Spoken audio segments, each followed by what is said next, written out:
আপনার বাজেট যদি 10 থেকে 15,000 টাকার মধ্যে হয়ে থাকে তাহলে আমি বলবো এই ভিডিওটা আপনার দেখা উচিত। সম্পূর্ণ ভিডিওটা দেখলে আপনি নিজেই ডিসাইড করতে পারবেন এই বাজেট রেঞ্জে কোন ফোনটা আপনার জন্য বেস্ট হতে পারে। সো তার আগে বলি, প্রতিনিয়ত এরকম নতুন নতুন ফোনের রিভিউ ভিডিও পেতে আমাদের চ্যানেলটা এখনই সাবস্ক্রাইব করে ফেলুন।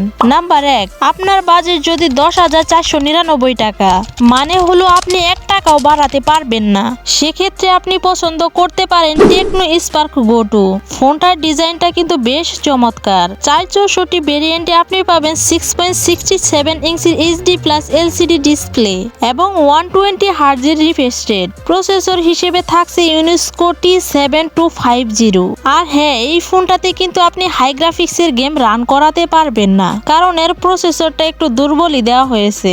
এতে হাই গ্রাফিক্সের গেম রান করালে ফোনটা একটু গরম ফিল বা লেগ ফিল হতে পারে।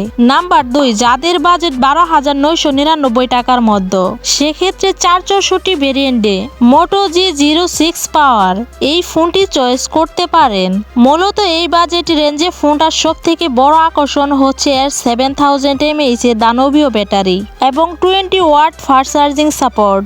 আর হ্যাঁ, ফোনটাতে কিন্তু IP64 রেটিং দেওয়া, 6.88 ইঞ্চির এলসিডি ডিসপ্লে উইথ 120 হার্টজের রিফ্রেশ রেট। এই বাজেট অনুযায়ী ফোনটার লুক এবং ডিজাইনটাও কিন্তু বেশ চমৎকার। নাম্বার 3, এবার যাদের বাজেট 14,000 টাকার মধ্যে, ইনফিনিক্স হট 60i এই ফোনটি দেখতে পারেন।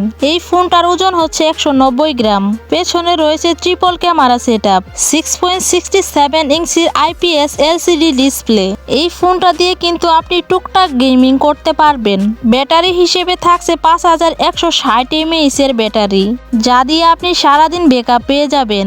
ওভারঅল এই ফোনটা কিন্তু আপনার জন্য একটা ভ্যালু ফর মানি ফোন হতে পারে। সো আপনার কাছে কোন ফোনটি সব থেকে বেশি ভালো লেগেছে কমেন্টে জানাতে পারেন। আর হ্যাঁ, এরকম ইনফরমেটিভ ভিডিও পেতে আমাদের চ্যানেলটা সাবস্ক্রাইব করে ফেলুন।